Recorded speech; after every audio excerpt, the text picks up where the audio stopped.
I'll work with anybody. I'll answer questions for anybody. I don't care if they're my direct competition, because I'll never build a million guns in my life. But I can guarantee that there's probably at least a million people out there that would love to have what I build.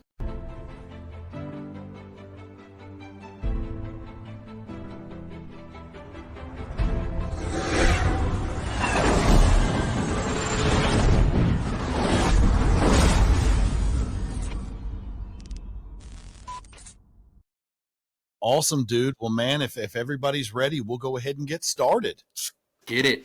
Let's do it. Well, man, Scott, thank you. First and foremost, we've talked for, God, it seems like 2 months.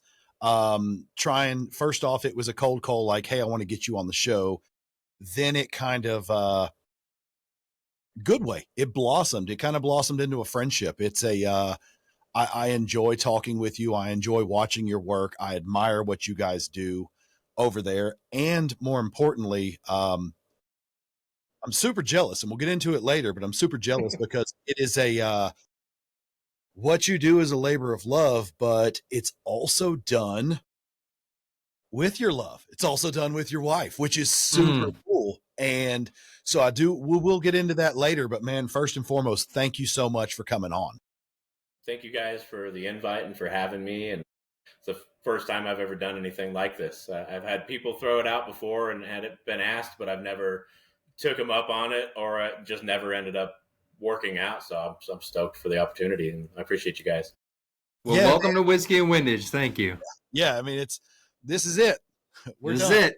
I mean, when we started this voyage 2 years ago, it was kind of the ground rules for our podcast was we're not going to twist words. We're not going to pin people against each other.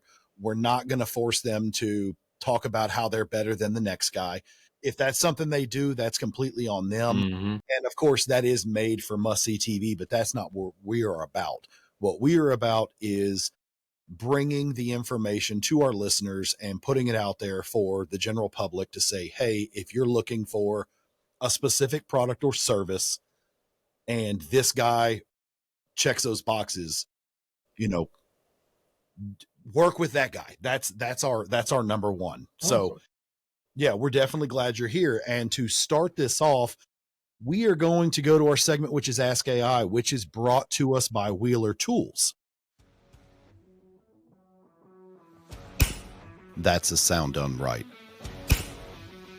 Scope rings, mounts, handguards, locked in with exact torque. Wheeler Fat Sticks don't guess, they deliver. Every click means you're dialed, not overdone. No strip threads, no compromise, just precision. Wheeler Fat Sticks. Hear the click, trust the build.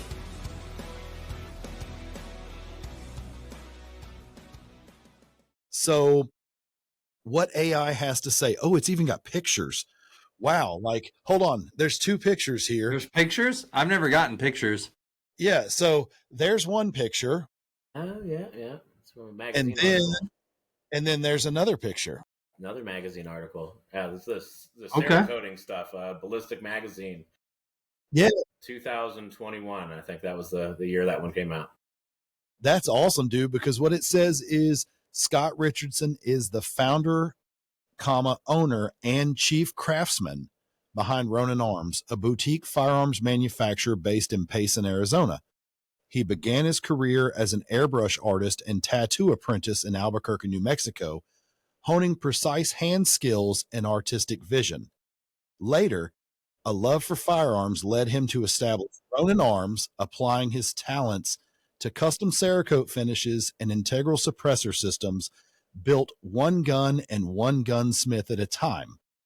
Today, Scott is renowned for his mastery of custom Cerakote, airbrush artistry, laser engraving, and especially for designing and manufacturing integrally suppressed SD firearms like the RA5SD, the RA9SD, and the MPXSD. These builds are distinguished by ported barrels that reduce standard, this is getting deep, reduce standard 115, 124 grain 9mm ammo to subsonic speeds without relying on expensive subsonic rounds. Ronin Arms, under Richardson's leadership, positions itself as a small batch firearms artisan shop delivering precision built suppressed weapons, SD conversions, laser engraving, and bespoke Cerakote finishes, all crafted with meticulous attention and hand fitting by a single gunsmith, depending on Richardson himself. So I like AI That sounds- so much more than I ever have before now. I was gonna say that sounds Gucci as hell, dude. That sounds nice. Ask for a better write up than that. Yeah. I'm going to send that to you, because typically when we ask AI for things, I mean, we've had the guy, the vice or the president, the senior vice president of Gun Owners of America on. We've had, people from well-known firearms manufacturers, and we've never gotten a, like, if you don't know Scott at Ronin, now you feel like now you know do him. Like, that is the craziest, like, it's given detail. I don't know. Idea. Wow, that blows me away, because Misty plays around with the AI stuff way more than I do, as far as stuff for newsletters and write-ups and things like that, and stuff for the website. I'm confused by it. Like, I'll use it for imagery here and there, but that's right. That's unreal that it came up with all of that just from putting my name and asking who I am, because it's pretty dead on. Yeah, man. So what I'm doing for you is y'all steal that stuff, dude. I definitely will. I'll throw that on the website. I literally have just copied and pasted this thing, and it is in your inbox. So don't you worry. We got you over there. So thank you. That was really cool. Anything you'd like to add to that, though, Scott? Like, did it miss anything? Kind of covered the majority of everything that I do. Kind of the basis of what I started this all on was, I was a tattoo artist for many, many years, 20 plus years. And I loved creating one of a kind art for people that they got to wear around for the rest of their lives and travel the world. And people got to experience that art on these people's bodies. And now I get to do it with the firearms in a lot different capacity than it ever was with the tattoos, just because this is something that's not stuck on you. Other people can see it, experience it, see pictures of it. So it's the same as with the tattoo thing. It's an honor to have people that give me my artistic freedom to be able to create the things that I create the way that I do. Man, I got to ask you, do you still have a gun? A tattoo? I have a studio set up at the house. Misty's about to get her leg completely sleeved. We're doing Squirrel Team 6. So it's a bunch of a squirrel, a raccoon, and a chipmunk, all decked out in tactical gear with MP5s and various other weapons, and pretty much from hip to ankle all the way around. We're doing a big black and gray collage piece of them kind of storming the forest.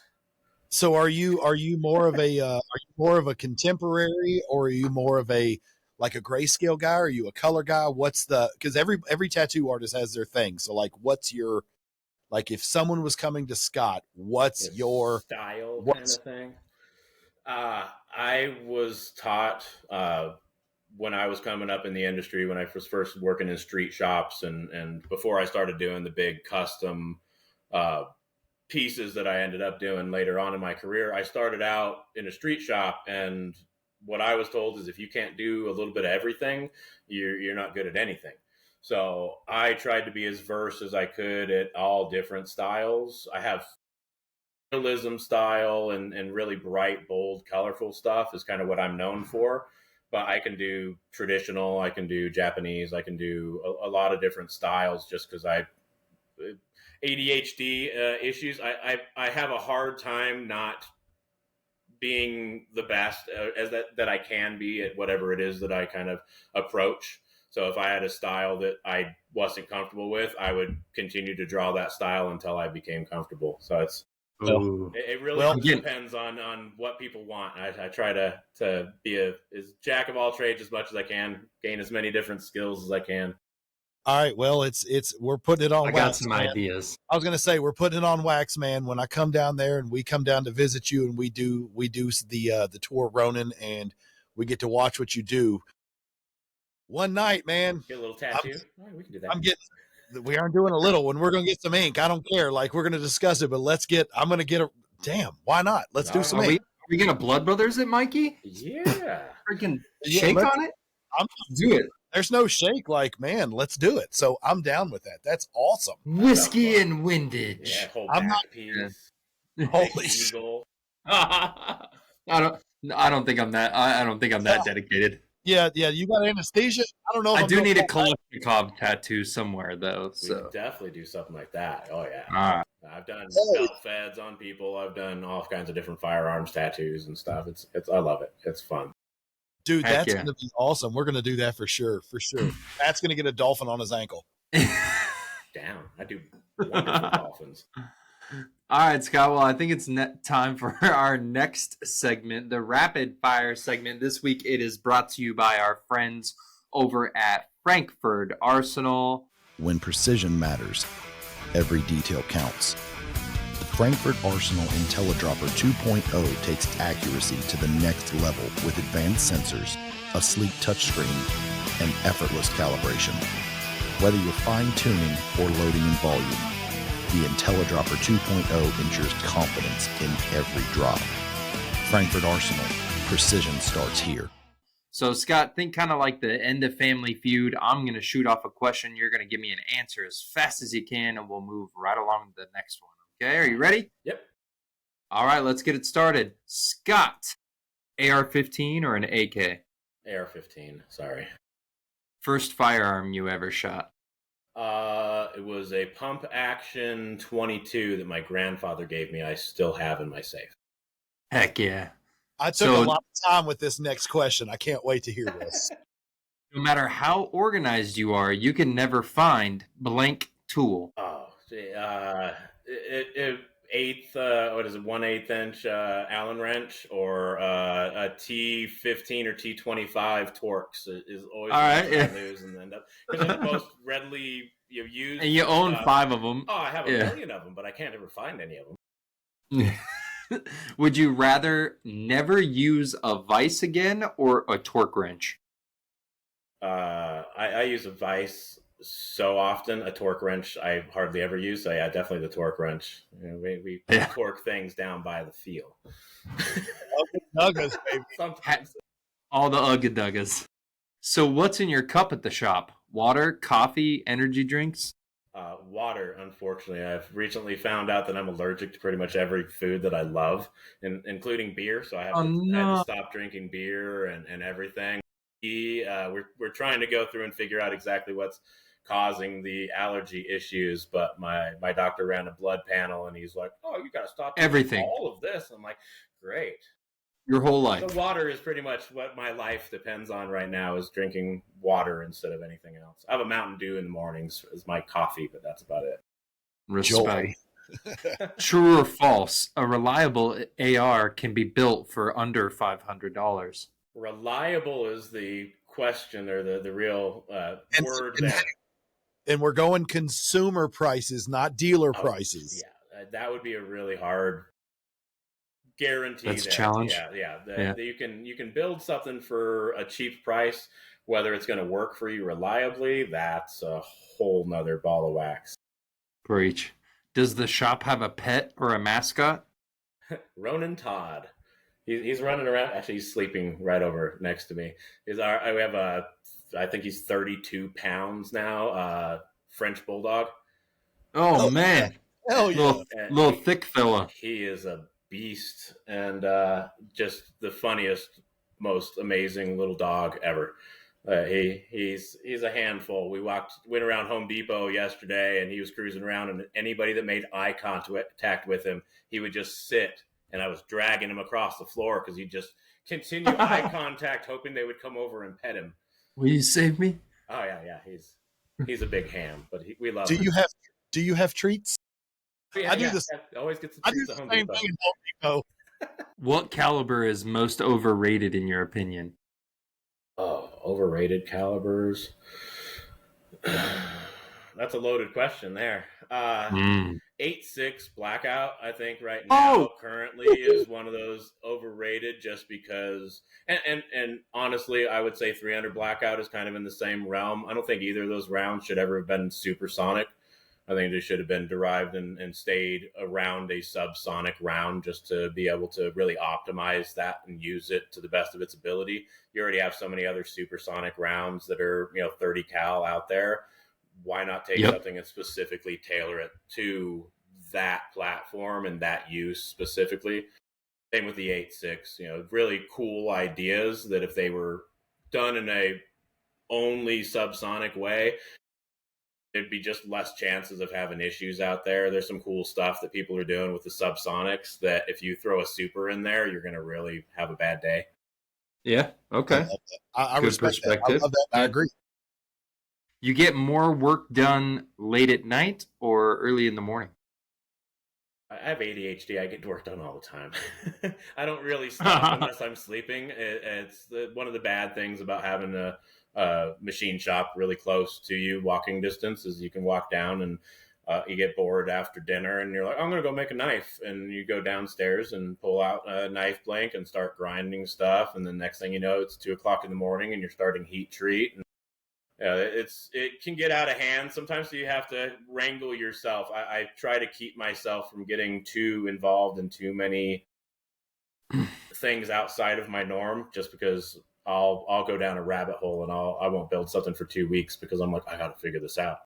Yeah. Oh, I got bills to pay. Yeah. Forgot about that. That's why I have Misty. She keeps me in line. She's like, stop doing that. Get to work. I got to listen. She's the boss.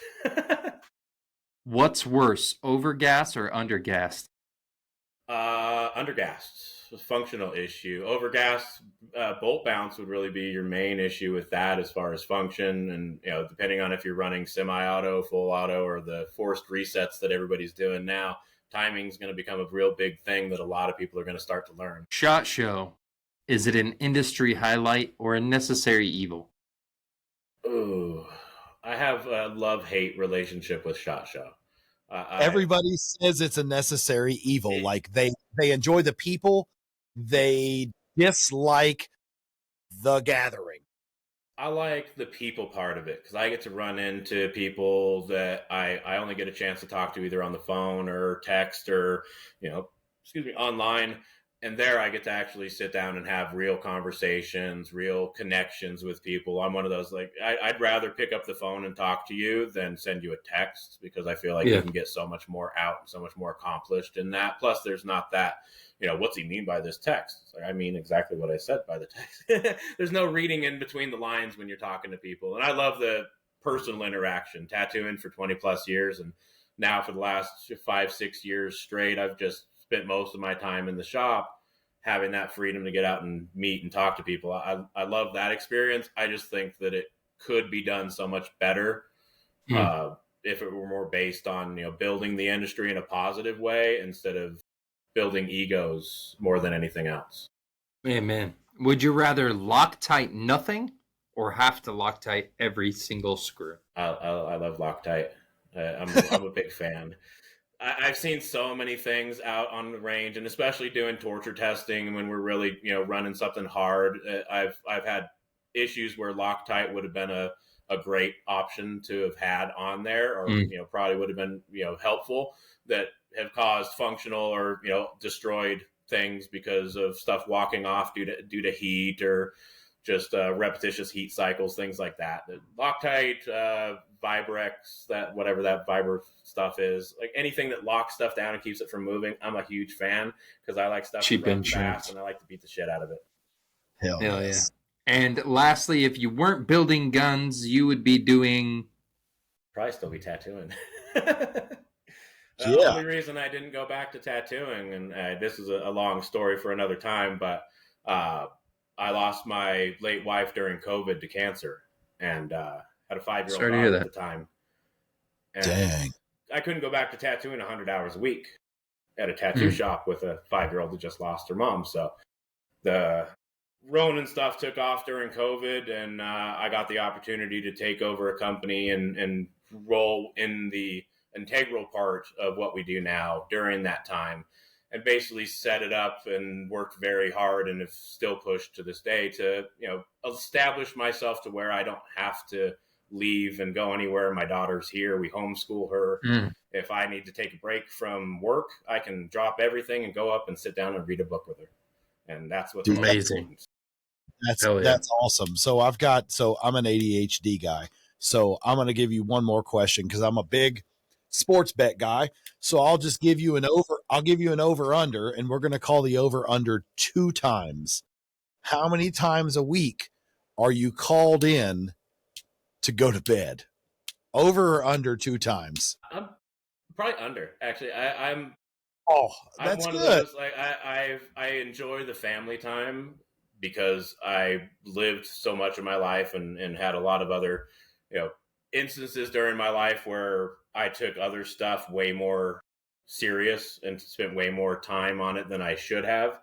And, having a loss like that at a time when everything else in the world was pretty crazy kind of reprioritized a lot of things for me and made me realize what was most important was that I wanted to be a dad and be present and be, something that is, a solid rock to depend on and not something that was, all over the place just trying to find my place again.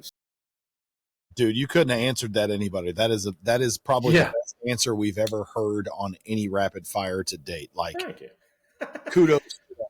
Right. So I think I know the answer, and it's probably a mixture of family majority and then a little bit smaller part of tattooing. But when you aren't working on firearms, and we're going to take both of those away, we're going to take the family out of there, and we're going to take the tattooing out. When you're not doing either of those and you're not allowed to work on guns, what does Scott do? I'm a big movie nut. I love movies. I have probably 700 or 800 movies on DVD and on digital stuff. Just tattooing. I had a private studio the last 10, 12 years or so that I was tattooing. So I had big screen TV. Any client that came in got to pick what movie they wanted to watch. If I didn't own it, I'd buy it just because it was a tax write-off. And, I wanted to watch a movie. They wanted to watch a movie. Why not? I love the movie thing, but I love art. I still sit around and paint. I still draw. I'm teaching myself how to design in CAD, which is way more difficult than I was expecting. Yeah.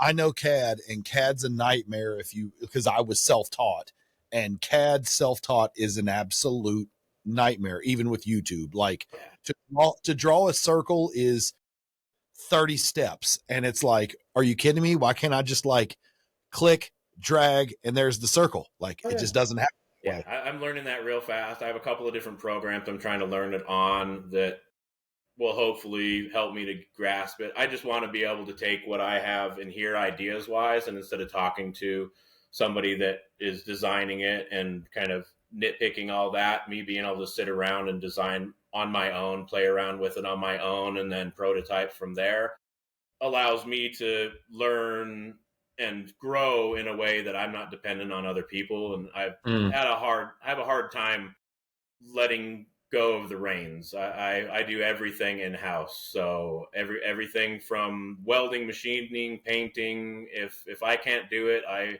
find the best people that I can to do that stuff for me and try to nourish those relationships and build their companies, so that I don't have to worry about going anywhere else and they don't have to worry about business because we're all trying to grow each other. So that's kind of the way that I've always approached it. Sometimes it works out great and sometimes it bites you in the ass, but yeah, sure. So before Matt jumps in, back to the movies.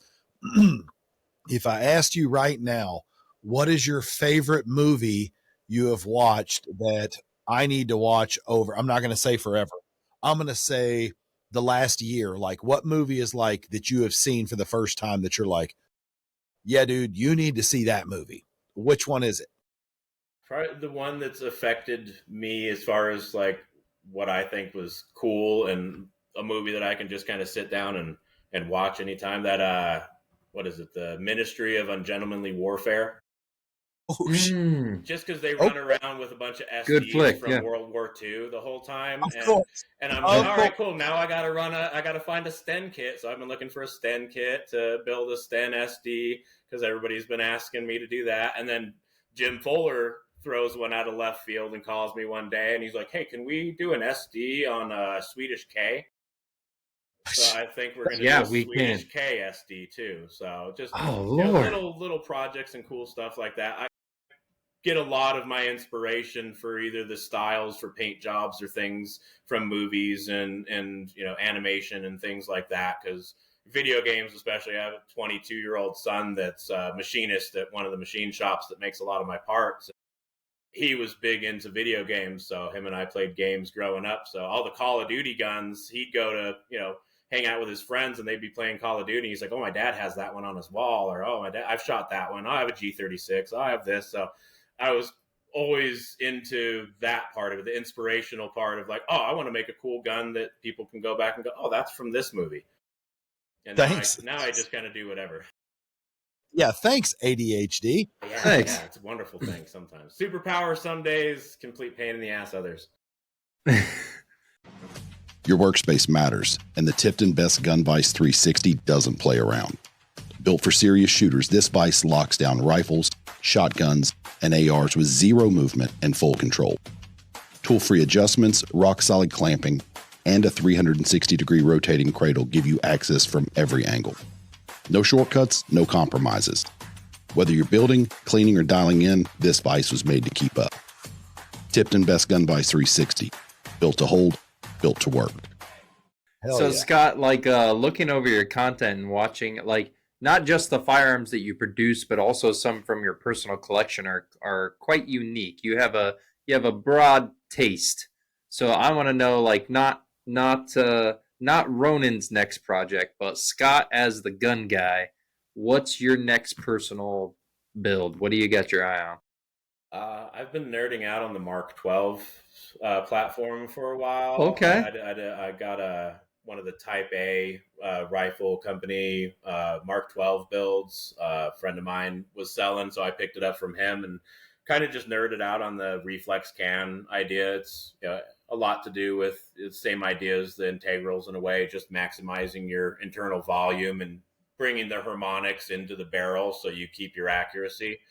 So I'm working on some projects to do some Mark 12 style stuff, very precision, machine collars into the barrel for the lockup with the suppressor. We're in the works of some suppressor stuff also in that realm to do some Mark 12 style reflex suppressors in a larger diameter than the AEM 5s and the OCM 5s and what's out there right now, just to kind of maximize the suppression, but also open it up to other calibers besides the 5.56. I'd love to do a 6 arc version of a Mark 12, and then even something into like a 30 cal, 6.5 Creedmoor, something like that, where you can take the best of the precision world, but also the ideas behind the Mark 12 and a harmonically balanced suppressor idea to kind of keep that accuracy at range as best you can, but maximize the suppression, maximize reliability. I'm doing a multiple adjustment gas, front gas, adjustable key, and then recoil system, adjustable recoil in there, just to be able to tune it in many different points as you All can. three so spots. That you can basically make it to where the only felt recoil is that carrier group coming back, not bottoming out, but just enough to lock on empty. So lots of tuning stuff. As I get into if anybody were to ask me, what would you rather do, shoot machine guns or long range? I'd choose long range 9 out of 10 times, because I love the precision part of it, the math, the figuring out how to hit something really far away with a really small round the first time. So the accuracy part and reliability part of things and gassing in certain systems is something that I play around with a lot with the SDs, but I'm trying to branch out into other platforms just to build my knowledge base on that stuff. Holy shit. So holy shit. Hold Pandora's on. box. Yeah, sorry guys, the box is open. We're deviating. It's open now, yeah. So damn, hold on. I gotta gather my thoughts. So I'm not downplaying this in any bit. I'm actually upplaying. Well, I'm setting you up to upplay this. So we're talking to Scott at Ronin Arms, who used to be, still is a tattoo guy, but had his own shop, and all but I understood. I'm not sure if my listeners understood. I'm not sure if Matt's listeners understood, but all but the last 2 minutes may as well have been Mandarin. Like, how I jokingly say it, and I know I'm not the only one when we call you the wizard. Like, where does this knowledge come from? Were you formally trained? Were you just trained on the fly? Was it just that tick in your brain that was like, I gotta know this or I'm not gonna sleep tonight? Like, how did you, and I know you're still learning, but to this point, how did you obtain the knowledge that you have? I mean, that's a good It's question. crazy. Yeah, it's a good question because it's one of those I haven't really ever thought about that, because that's just how this all works for me. Is I've always been one of those, oh, I want to do that, I'm going to learn how to do it, and I don't stop until I do. Whether it's laser stuff, Cerakote stuff, all of the building and everything, I find what I want to tackle and I run at it 110% until I get it figured out. And some people's minds work really well with that, and some people's minds don't. I think my ADHD allows me to be able to hyper focus on things where I can learn at a rate that other people don't want to dedicate the time to something so, I guess, as far as the details of certain things. But everything, when it comes down to it, the details are the most important part of whatever it is that you're doing. You can do anything from, putting on and lacing up your shoes in the morning, and you can do it in the most mundane and easiest possible way where you just slip on your shoes, you don't even tie them, or you can spend 5 minutes tying your shoes exactly the way you want them to so that you're comfortable throughout your entire day, run, walk, wherever you're going. And that's going to make a difference in how the entire rest of your day continues from that point forward. So if you apply that same idea to everything that you do, where you do it to the nines no matter what, it makes it a lot easier to take on those little things that you want to gather that knowledge on and build it. I've just been very fortunate to have a bunch of really smart people that let me pick their brains and ask questions. And like I said earlier, I don't have a filter. So I ask stuff that most other people won't ask. I say things that sometimes piss off people and hurt their feelings. I don't mean it in a disrespectful or mean way in any way. I'm just building knowledge and building as much of it as I can. So whether it's learning from somebody that's was a sniper in the military for years and years, or somebody that just is a competition shooter doing it for fun, everybody has something different to offer. Everybody has a different outlook, a different aspect on things. So ADHD, welcome to OCD. Yeah. So put a pin in this, because we're going to get back into this later, but I'm going to go back and quote AI, because I understand that this is a thing, but for you to be self-taught and to figure this out, I mean, it deserves its flowers. I mean, it's absolutely amazing, but it's one thing to design an SD rifle, and I'm sitting back quoting AI again, but the RA5 SD, the RA9, and the MPX, they're distinguished by ported barrels.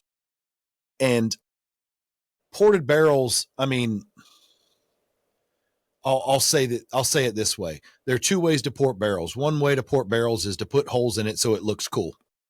Done. End of story. It's over. Let's not talk about that anymore. The second way is to port a barrel to gain an advantage in the firing of a projectile. And for someone who, I mean, do you have an engineering background? No, I don't. Okay. I was fortunate in the engineering part of all of the Ronin products to have, I had a really good friend of mine that is a very talented and very smart third generation machinist. And we're no longer really friends, but I still very much appreciate him and his skills, because he was a lot of the brains behind all of this. When COVID hit, he had a company that he was running and was offered an opportunity to take over another company and kind of build his career out and retire off of that. In order to do that, he had to shut down his previous company. Him and I built together for a while he was running that company, and that's where I learned how to build a lot of the stuff that I build, and a lot of the knowledge base came from that. So when he had to shut it down, he called me and said, either you take it over or it's gone forever. And I really enjoyed building. I love that part of the process, building processes in order to make things very repeatable and also precision because of the processes that you build into each one. So that's where it kind of came from. The engineering wise is not all my brain. I have a lot of ideas, but I also have worked with a lot of really amazing and smart people that have helped me to get to this point. And without them, I probably wouldn't be where I'm at. Yeah, well, I was going to say kudos to that guy, kudos to you, kudos to all the innovation, but that's what's like all of my receptors are hitting. Like I'm going crazy right now. Like I'm so excited because I'm literally reading what AI says, and it's like, screw subsonic as a whole. Like subsonic has its place, don't get me wrong, but you're taking standard supersonic ammunition, and by methods of porting and methods of manipulation, you are able to turn those rounds subsonic. Whether people think that's an engineering feat or it's science or it's magic or, oh, that's easy, regardless, the average person without that knowledge, like, Yeah. it's, I don't know, it's invigorating to know that innovation is still happening. And it's excited to know that just by asking the question of like, hey, how is this all happening? How is this, what are you doing? What's this? Like, there is way more, behind the curtain than is let on, because there is a lot of science happening. And I just kudos to you. That's amazing. Kudos to that guy. Kudos to you. Kudos to whoever's involved. There's lots of smart people doing lots of really smart things, and I've just been fortunate enough to be able to take and put some of those things together into a platform that really works well for what we're doing. And the 9mm stuff has been around since the early 70s when HK first came up with the MP5 SD and got that out there. And that was kind of the originator of all the different platforms and ideas of what we're doing. The 10mm SD was a completely different. I had somebody throw it out to me. It was like, hey, could you make one at 10mm? I'm like, I don't see why not. And I guess from what I've heard from others, I'm the only one so far, not that's built one. There's been others that have built them and attempted it, but I guess I'm the only one that's made it to this point of functionality and testing in them where it's an actual viable firearm in that 10mm. So it's taken 180 grain 10mm and turning it subsonic before it leaves the suppressor too. Yeah, I mean, it's crazy. I mean, there's a clone, but I mean, we're basically looking at it's an AP right there. That's the 10mm. Yeah, you suck. You're flexing. AP5 like we got an AP5 here, and if me and Matt were sitting here, and you could put me and Matt in this room right here with all the tools and all the equipment, and it's like, hey, we got to make this thing subsonic, and you've got 7 days. By the end of the 7 days, I don't know what Matt's answer is, but my answer is we're going to buy subsonic ammo. Like, that's what we do, and it's going to freaking work. Watch this. So to have someone say, I'll see your subsonic ammo and I'll raise you, we're going to shoot super and we're just going to port it and we're going to make some magic. And guess what? It works like the other. I mean, I don't know. Again, it's invigorating to know that it's energizing. It's all the feels to know that, like, holy shit, there is some major innovation happening and it needs to be known. So kudos to you. I appreciate it. We're still working on the innovation too. We have some new stuff in the works. I was hoping to be able to talk more about today, but unfortunately we're going to have to talk about it another time. But it is going to be something that will be amazing for this platform, for what we want to do with it, as well as opening up other possibilities for other platforms in an SD, as well as other calibers with similar kind of idea suppression wise. So we'll talk offline a little bit on. We'll definitely have a chat about it. But it's if you're not moving forward, if you're not pushing to do something more than what you're currently doing, then you're going to be left behind, because everybody else in the industry is pushing right now to create the next best thing and the next quietest thing. And especially with the recent changes to NFA and hopefully even more changes to NFA, with that whole thing, it opens up so much more possibility for people to get into this. And that's one of my favorite things about doing events, is bringing people out and letting them experience suppressed weapons where they've never gotten to before. And it brings them into a whole nother realm of firearms. A whole nother really slippery slope.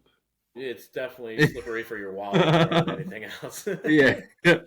Well, I think it's really cool to see such innovation coming from boutique builders. You know, it reinforces the idea that it's like, you can have a good idea, you can have good ideas, you can make good plans, you can build innovation without having to have a freaking doctorate in aerospace engineering to accomplish it. You know, it's like, obviously you're like, hey, it's not all me. I have an idea, I bounce it off of people, we come up with a solution.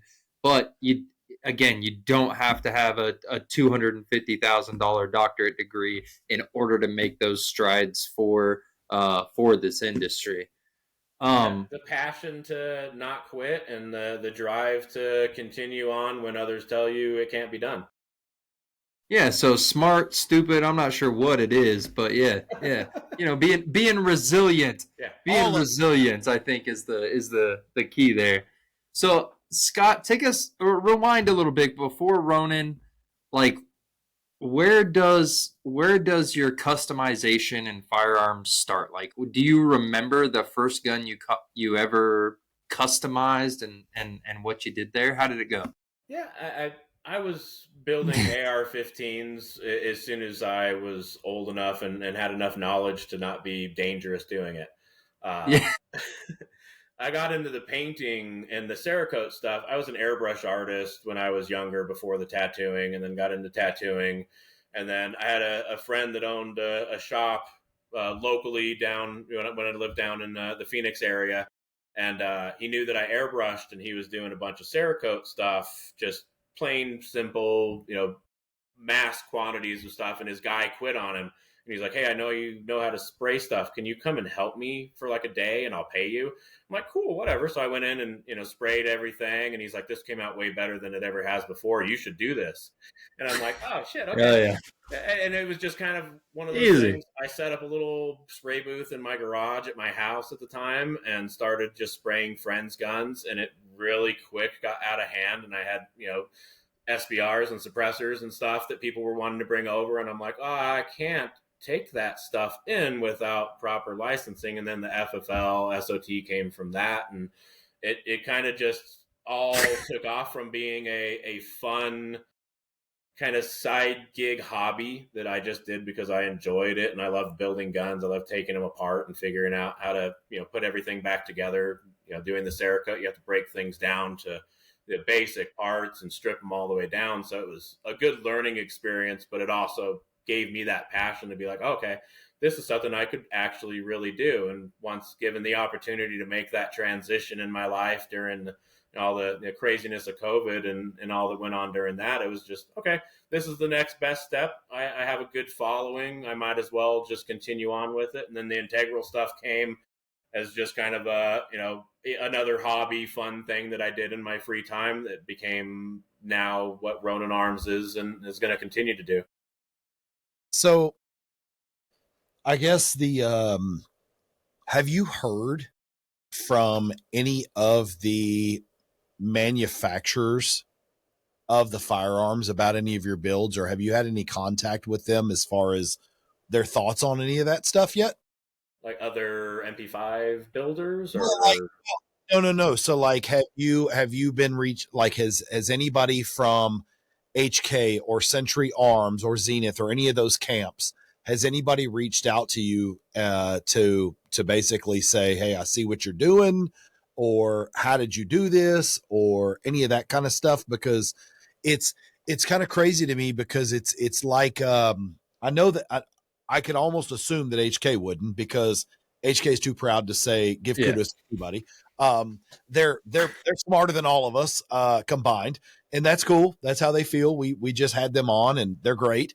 But it just seems like, I don't know. It seems like, or even companies like, not like those guys, like other manufacturers, like, hey, can you do something for us? Can you build something, or can you make a prototype or any of that kind of stuff? I've gotten reached out to by a few different companies about stuff like that. Just, more.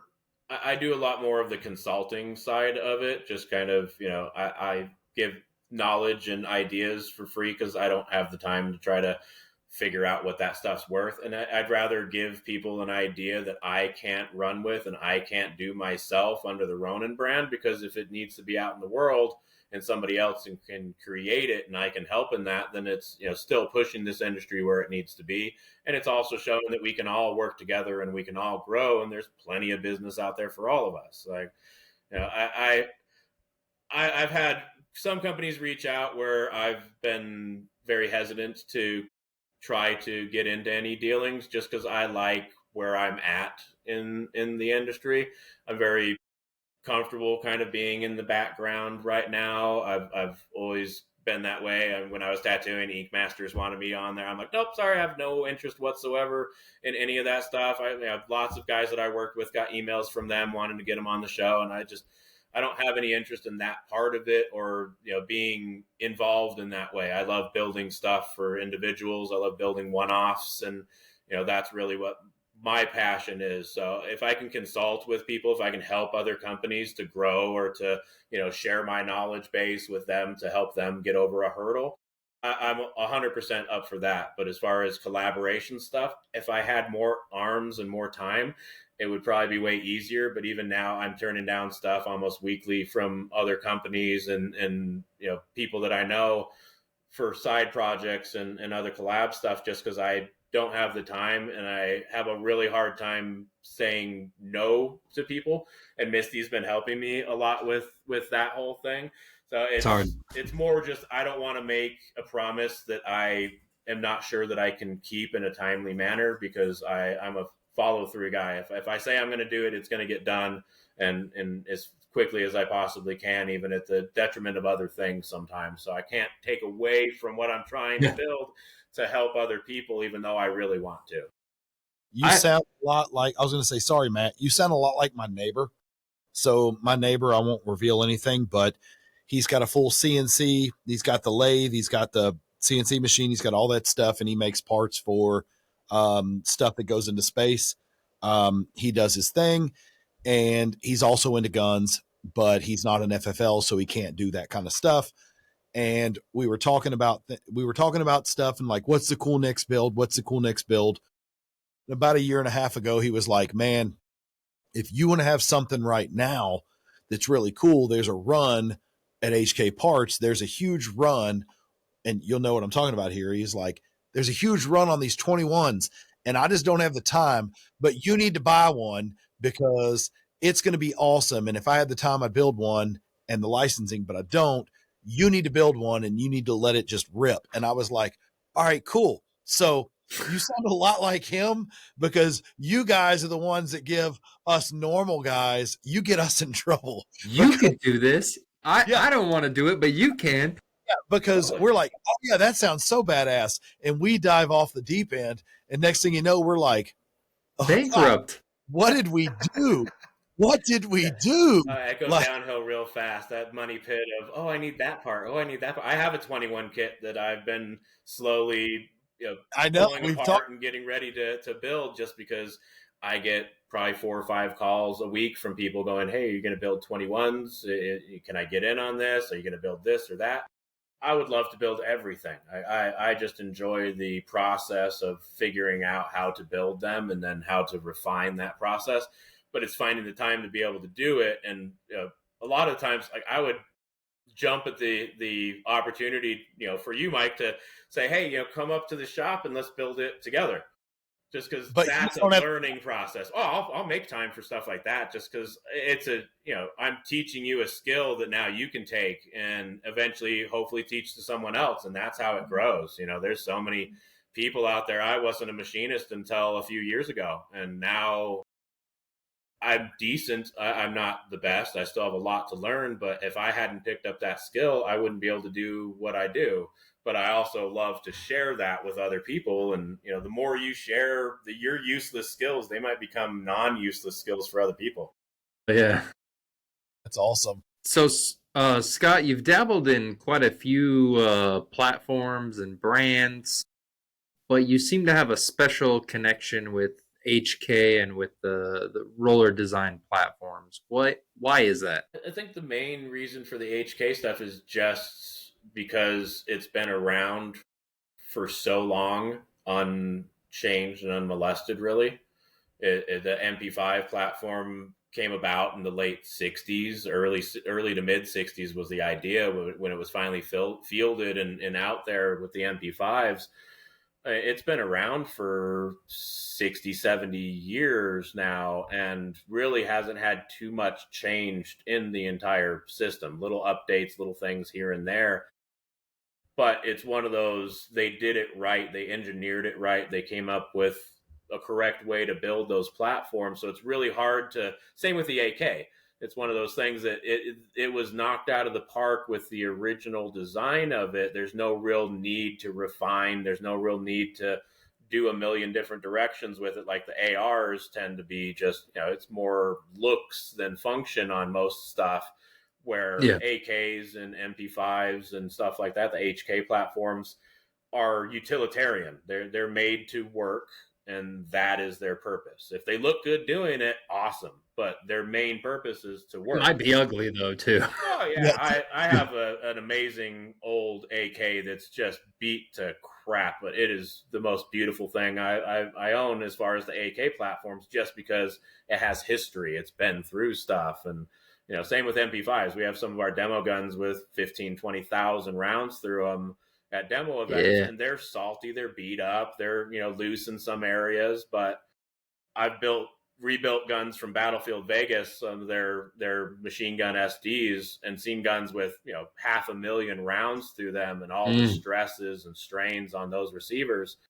And to be able to take a gun with almost 1 million rounds through it, throw a new trunnion and barrel in it, and weld it all back together, and then send it back out on the line for 10,000 rounds a week, it's an amazing platform. And that's the main reason why I love those the most. They're the most involved build-wise, so it really lets me tailor all the small fit and finish things that I do and kind of nerd out on that. Same way with the tattoos, but it's just a platform that you can abuse your entire life, run hundreds of thousands of rounds through it, and then hand it down to your kids, and they can do the same. So I want to ask real quick. So I know that you build things for sale for sure, but you also take special requests, when people call you. So is there, if I had to have you pinpoint, it can be one of your RA models, or it could be a one-off, even if it was just a one of one. If I had to pin you down now and said, tell me what your favorite build you've done so far was and why was it special, which one would that be? That's an easy one for me to answer, because it was the one that I was not expecting in any way, shape, or form to hit my telephone, and definitely not to hit the order sheets. I got the opportunity last year to build a SD little K model for Austin Post. Post Malone. Oh, yeah.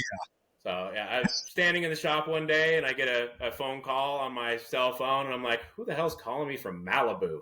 Like, I can't sell anything to California, but I answered it anyways, and answered it, and it's like, hey, this is Austin Post. I had a couple questions about your builds. And so I didn't know who Austin Post was at the time.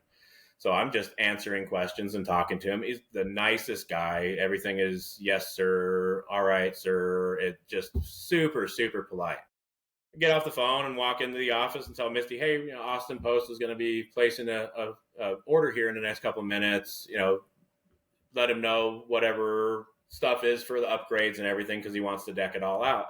And she's like, you know who that is, right? And I'm like, no. And she's like, that's Post Malone. I'm like, I was just talking to Post Malone on the phone? I got his cell phone number on my caller ID? Yeah. Yeah, only he changes it so often that I don't Oh, have I'm his phone sure. number anymore. But just one of the nicest guys ever. Just basically was like, dude, do it to the nines, do it all up. So custom serial number. He has a thing for chicken nuggets, so his 9-piece nugget was the name of his gun. Dude, that's And, freaking bad. That's custom cool. paint, custom one-off, everything on it everything that I could possibly do to make it a one-of-a-kind gun. And it was a sear host too, because he has transferable sears, so he wanted to make sure Nice. that it was a viable sear host for him. And we got to go out and deliver it to him in Utah, and he invited us out to both of his opening shows for his F1 Trillion tour in Utah. So we went back-to-back shows, got to go back and meet him and hang out, and just I met a lot of celebrities tattooing over the years and hung out with a lot of them. He was by far the nicest person of that stature that I've ever had the opportunity to meet. Just a genuinely good, awesome, like walked up behind Misty and tapped her on the shoulder, and he's like, "You're Misty," and just grabs her and gives her a big giant hug and says, "I love you so much." And then does the usual, "You want a picture with me?" And she's like, "I don't want a picture with you." She's like, "But I'll take a picture of your feet with my feet."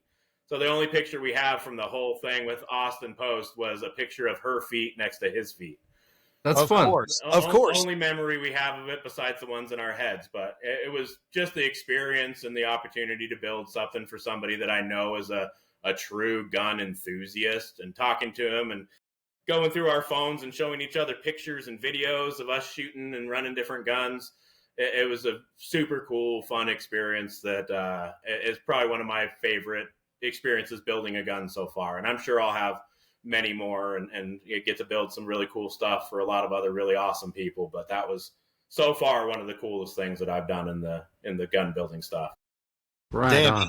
he needed a Ronin Arms tattoo, man. That's what he needed. Yeah, one of these days, maybe. We'll see. Yeah, man. Yeah, we're gonna do that. We're gonna do a Ronin Arms. So Post, I know you don't listen to us, but if you do, you need a damn Ronin Arms tattoo. So Scott, every builder in hell, even guys like myself, just garage tinkerers, I think we've all had one. But tell us that I love this. tell us about a build that maybe at that time got the best of you, and maybe now you could look back and laugh about it. But what was a frustrating experience during the come up last week? Yeah, still learning lessons. I'm a constant student of learning and experiencing oopses. Good. I'm currently building what will be the only 10 mil SD that's not going to be just in my hands for a good friend of mine that when I started building them, he's been a friend for a really long time. And one of the first things he said was, "You're going to build me one first. Before anybody else gets one, I get one." So I called him up a couple weeks ago and said, "Hey, I'm ready to build you one. You know, I'm doing these HK Parts is doing new receivers for the 4010s. So I'm helping them to kind of T&E the receivers and build some to see how they work." And the one that I was working on for the last few weeks to get almost to the point of being ready for final fit and finish cracked last week and unfixable. So I basically had to demill the entire gun, pull everything out that I could off of it, and then cut the receiver into small pieces and start over. So it's one of those, no matter how many times you build something, no matter how many ways you try to fix stuff, sometimes you get to that point of no return where it's going to be easier to just start over than it is to polish the turd that you're currently working on. And I just got to that point of frustration, throwing shit around the shop to just be like, all right, I'm done. I don't want to mess with this one anymore, and called it quits. And started from square one, but approached it in a completely different way as a learning process. So everything from the beginning of how I built that gun that failed, I started off different on this next one to alleviate the issues that were causing that failure. So in the 4010s, you have to put these little tabs to basically reinforce where your mag catch is. You have to silver solder them in. Should do it before you bend the receiver. Sometimes you want to try to do it after you bend the receiver. Don't do it after you bend the receiver, because that's how things fail and heat stretches sheet metal, even, thousandths of an inch is enough of a stretch to cause issues. And if you can't bring it back from that, you can't bring it back from that. So lesson learned, and, just one of those things that, even building as many of these things as I do on a regular basis, I still have those times where I just fuck up and I have to learn that lesson and start all over. That's so, it. Yeah. So for all our AR listeners out there, I got to tell you guys, we, cause I say we, cause I'm an AR builder, we have it easy because we go online to our favorite upper receiver supplier and we buy an upper receiver and we buy a barrel and we buy a barrel nut. And, the worst obstacle we have to face is we may have to heat the upper receiver so the barrel goes in correctly. You might have a tight takedown pin We or might have a something. tight- yeah, but for the Have most to shim part, a little bit to get things timed right for the handguard. Get your time- rubber mallet out a little bit. yeah, timing, schmiming. So for us guys, we basically we take our receiver, we take our barrel, we slide it on, and the only time we get snafu'd is if we try to be smart and go ahead and put our gas block on first, which, hey, we should put the barrel nut on first. Yeah. And if we make a mistake, we unscrew the gas block with our Allen wrench and we slide that off with our gas tube, and then we slide that on and we tighten it down, and then we slide everything back on and we clap and we say, yay, we're builders. I'm a gunsmith. We're a gunsmith. And what a lot of people don't understand is I'm not going to give AKs credit. Screw AKs. AKs are smooth bores, whatever. So I'm going to talk about HKs here. So if you say, oh man, HK Parts has a great deal on a flat receiver set, and I'm going to buy this flat receiver and I'm going to buy this jig. Yeah, cool. I have a press at home. Great. You can do that.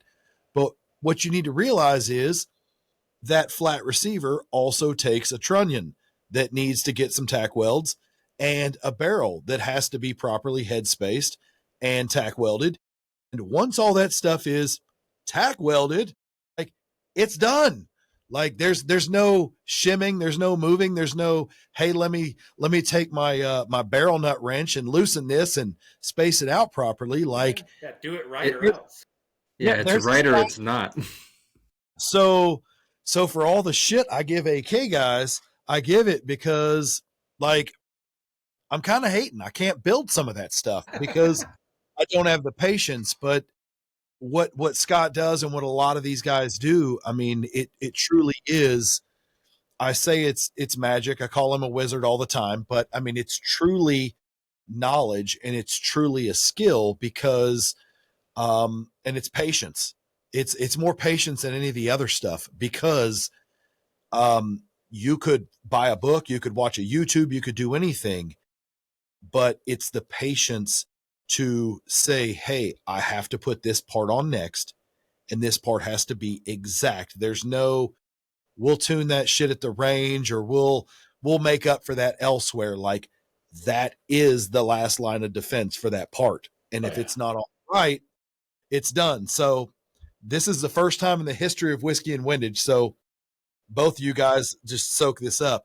This is the first time that I'm giving kudos. Like, it is a damn skill to do that. And so to that, like, I'm tipping the cap because, like, holy shit, I don't have the patience for that. I appreciate it very much. Definitely trying on the patience a lot of the time, but in the end, I don't know if it's my ADHD or just the way that my brain works or how I've found is the best for me to learn things, but I build processes for everything that I do. So everything starts out with, I'm going to try it this way, and then you go through and you refine every single time. And even if you've done it 100 times, you're still refining that process to make it a little bit better, a little bit more tight, a little bit more consistent. And I've had, I don't even know how many people tell me that same thing, Mike, that you just said. I can't do that. I don't have the patience, but you can do it, and you can gain the patience and the knowledge and the ability to do it. It's just finding the right time, the right people, the right place, and the right mindset to take on that thing. and you can do it. And when you come out here, we're going to make you do it, man. So that's just the way it's going to have to work. Because if you don't gather as many different things for your toolbox throughout your life, you never know what kind of stuff that you can accomplish or do. Yeah. And you know, one of my good friends, every time I talk to him, he corrects me on something that I say, and not in a bad way, but in a positive, like, oh, you don't mean that way. You mean that this way. Because when you say anything that's like, oh, I think I can. No, you can. You just think too much. It's just that, you know, knowledge of, if you want to do it, put forth the effort and try. And if you're willing to be uncomfortable and suck at something for a little bit, then you can get good at it eventually. It's just most people want to say, oh, I can't do it, and then they never try. But if I said I couldn't do this, I wouldn't be where I'm at, because I had very serious doubts in being able to build this and do the whole thing with Ronin, because I had a ton of other people that were like, dude, you've been tattooing for 20 plus years. Stick with what you know. Stick with what's comfortable. You have all this other stuff that you could lose because of that. But I was driven to do what I wanted to do, and if other people are driven to do that, you can do whatever you want. It's just having that ability to shut down the negativity and the naysayers, and just surround yourself with people that are positive, people that are going to say, yeah, you can do that. And you know, my late wife was one of those people that, if she hadn't said, you know, fuck them, do your own thing, I wouldn't have ever started Ronin in the first place. Hell yeah. Doubt kills more dreams than failure ever will. Exactly. Hell yeah. All right. This year, I've talked to Matt privately, and we have kind of made the running joke that the early 2000s, it was like Oprah, and it was like, you get you get an AR, and you get an AR, and you get an AR, and everybody and their mother came out with an AR. And their dog. And I was in heaven, screw you AK guys, and I was like, hell yeah, make more ARs and make more ARs. But it seems like, you know, and it's no secret, it's not like I'm some, you know, psychic that's seeing into the future, but 2025, 2026 is going to be the year of the suppressor, and it's going to have its day in the sun. This next segment is going to be called Canning, but not for survival. So my question is, you know, it's everyone's offering these guys, and the trend is shifting to suppressors. It's going to make it tough for the consumer to decide what is quality and lacking. And I reference that by saying, before the NFA changed their wait times, there were plenty of us, before I was even an SOT, you would go off word of mouth and you would say, oh, the guy at the counter told me I should buy this one. And you paid the money, you paid the tax stamp, you waited 15 months, you got it, you shot it, and you were like, well, shit, this thing was just as loud as the gun before a suppressor. Like, I just wasted my money. And that's when you're like, ugh, and you hate it. So I already know, with your engineering friends, your engineering mind, your ADHD, all of those things, you know, how, without talking specifics and without talking materials and all of those things, you know, you're going to offer some suppressors. How do you make sure that these products stay on the quality side of the market? The biggest thing when it comes to quality in any product, especially suppressors, is going to be, I would say, the design aspect is one of the biggest things when it comes to quality, and materials is another thing. The biggest thing that I think a lot of companies in 2026 especially are going to be looking at, as far as suppression goes, is the changes that they're going to need to make to keep up with this forced reset trigger thing that just happened. Because a lot of companies have full auto rated suppressors that have never seen this type of abuse that the forced reset triggers are going to put on these systems, that were never really available to the general public in that rate of fire. So that's my biggest push right now with anything suppressor wise, is to get ahead of the possible failures. Not because of full auto fire, not because of forced reset fire, but because of stupid. You can never account for stupid in any kind of configuration when you're trying to engineer something, because you're always going to have that hold my beer person that's like, hey, I'm going to run 10 of these 50 round Magpul drums through my MP5 and just see if I can destroy this suppressor. And there's going to be lots of people that are going to do it. I've done it plenty of times. I do it during testing. I test things specifically to fail that system as quickly as I possibly can, because then I know where my failure points are and I know where I need to beef things up or change design or go a different direction with it. So I think a lot of the suppressor stuff going forward, if the companies are smart about it, they're not going to be going off of the looks or the fanciness of things, but more the longevity of under extreme rates of fire, extreme heat, and just pressures that these suppressor companies have never really had to deal with before, as well as everybody's going to be manipulating and changing their warranties and the wording and all of that stuff because of all these things. So getting ahead of that is my biggest thing when it comes to innovation in our product, just because we're in a different realm than a lot of other suppressors that attach to the end of a barrel. We're actually encompassing our whole barrel, including porting inside. So we're getting different heat sinking through the body of the suppressor than you would in other calibers. We're not generating quite the heats or pressures that rifle rounds are, but it's still something that if you're running round after round after round, hundreds of rounds and that fast in succession, you're going to have failures.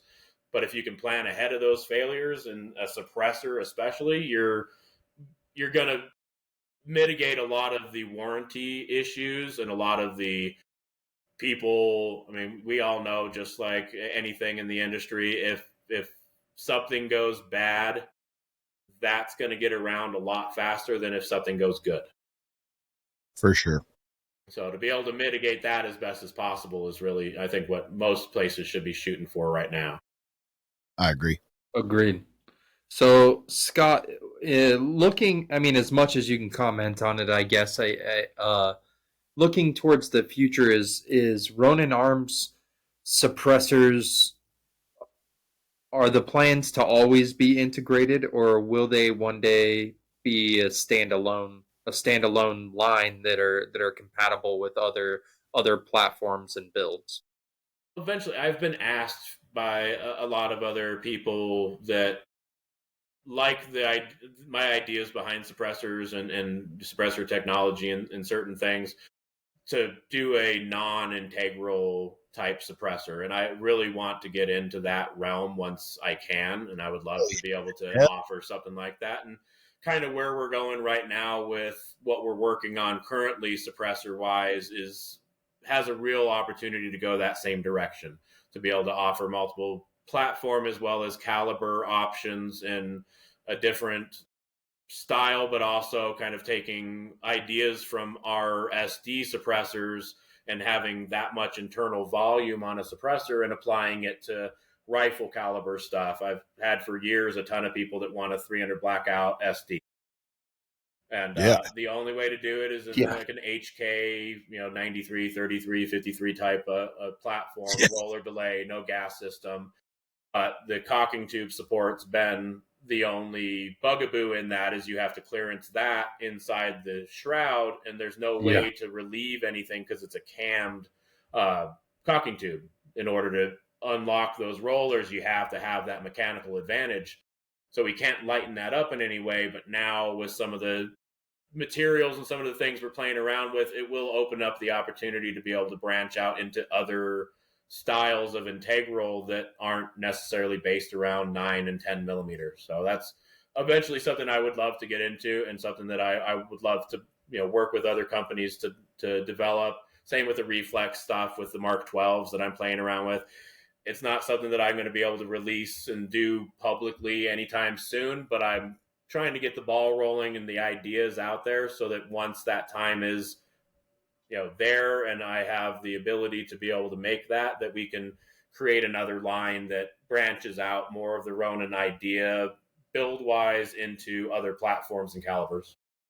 Hell yeah. So, excuse me. There is no secret sauce here, and you can say no comment because it's an easy one to say no comment to. There are companies that build suppressors based off of dB. They go off decibels, and there are companies that build off of tone. So I see, as a lay guy, I see the benefits to both. When I buy a suppressor, I went to quietest one on the market. So if it's advertised at some obscenely low decibel rating, that the testing seems legit, that's the one I'm going to buy. But I also see the value and understand the science behind, just because the decibel rating is higher, the tone is lower. So it is more user friendly as far as hearing goes. When you R&D your stuff and you do your things, and I mean, again, you can say no comment, but is your stuff based off of decibel, or is it based off of tone, or a combination, or any of, I guess, how do you say, hell yeah, this is what I like? Kind of a combination of the two would be, I guess, my best answer for it. It's a lot of what I base, my ideas and what I like to hear, what I think, certain suppressors should sound like, especially with our SD stuff, is where my ear is most attuned to, making small changes to baffle stacks, or, barrel supports, or certain things like that, and through holes, mouse holes, all kinds of different things that can help to move gases in a different way. Tone, I think, is one of the bigger parts over decibel rating, just because tone is a lot more noticeable at your ear as the shooter or as the observer, where dB is, it's a set. I think it's 3 decibels is double the sound before it. Where tone, like with our K-Can, we're still taking supersonic 9mm 115 grain and making it subsonic before it leaves the suppressor. But the main difference between our 12-inch suppressor and our 8-inch suppressor is tonal. It's the really only difference, because the suppression is almost the same, but it's the tone. So we always tell people it's kind of the difference between a cough and a clap. The full size is more of a kind of more deadened. The K is more of a poppy, kind of higher pitch. They're both still very comfortable to shoot in closed environments. They're still very comfortable to shoot, especially outdoors. But you will notice a tonal difference between the two. And that's where I've noticed the most in suppressors. I've shot stuff that has amazing decibel ratings, but the tone of it, whether it's aperture, a lot of people and a lot of, I guess, industry doesn't consider materials and the resonance of materials as part of the tone, but I do, because I can tell you on our SD, same barrel setup, same suppressor setup between the MPX and the MP5, there is a tonal difference. Same suppressor, same setup, because one is a steel gun and one is an aluminum gun. And it's a resonance through the materials. So that's where a lot of companies lose out on, I guess, that knowledge part of it, or don't pay attention to it, or don't care about it, is that you have your decibel sound, you have your tonal sound, but then you have your material resonance as well. So if you have a material that tings or has a lot higher resonance to it, and you're hitting that resonant tone, you're going to hear a lot more of that sound, just because you're hitting that material resonance. Where if you have a material that doesn't have that same kind of tonal resonance to it, you're going to have a lot less of that sound. That makes perfect sense. It really just depends on the materials, depends on the caliber, depends on, barrel length, powder burn. There's so many different variables when it comes to that stuff that it's hard to say what is better or worse than one another. It's really, dealer's choice. If I am out in the shop and I'm shooting, 3 or 4 different baffle designs for suppressors, I'm listening to how I hear it, not how a machine hears it. because the Yeah. machine's going to have its own idea on what it hears and what your ratings are, but your ear is going to have more of that idea of, is this comfortable or is this not comfortable? Yeah, I see both sides because, growing up, as a child as a driver, as someone who was driving cars in the 90s, it was a thing back then. Like, the more speakers, the louder the boom, like the better One of off. the loudest license plate on the block. Yeah, and so I understand decibel ratings because there were competitions for that, and it was who can hit the highest rating, and there were competitions for that. So decibel readings are a legit thing, but where the line is drawn is, where is company A placing that DB mic versus company B versus company C? Mm-hmm. And there is no true universal, hey, it needs to be at this angle, at this exact measurement. And so there are even me myself, I could make 3 different suppressors, and if I DB rate them at slightly different angles or slightly different distances, they're going to give different readings. Exactly. And so DB is, while it is very important, tone is also almost a bigger thing. And I'm to the point now, I'm a DB only guy. I need to know the DB. I need to know this, like, this is important. But I have adapted to realize that there are some guys that are putting the DB mic, 5 feet away from the muzzle at a 45-degree angle from the shooter. And then there are those that are putting it at a 45-degree angle 10 feet back. Mm-hmm. And that is night and day difference. And so I've adapted to, I will give in to DB so long as tone is pleasant, because I've learned that with decibel, if the tone is high, it can still be unpleasant at that same rating compared to the exact same distance from a DB mic on a lower tone suppressor, thanks to the metal or the metallurgy composition or any of that stuff. So that's really cool that you're again, the ADHD, man, it's taken over for you. And like, I must figure this out. So I'm excited for you for that. I want to see that I would come love through. to do the testing and the decibel stuff, but I see it the same way that you do. All these companies are chasing decibel ratings because it's one of the first questions I get when somebody calls and asks about suppression and about our suppressors. What dB are you seeing out of your cans? I don't know, because I haven't had them tested by anybody that has a standardized ability to test. Everybody that is testing and putting out their own numbers is doing it based on probably what gives them the best numbers that they can get out of it, not what is actually true to that. So I've been invited, Thunder Beast puts on a DB cool dudes thing, and they've invited me the last few years.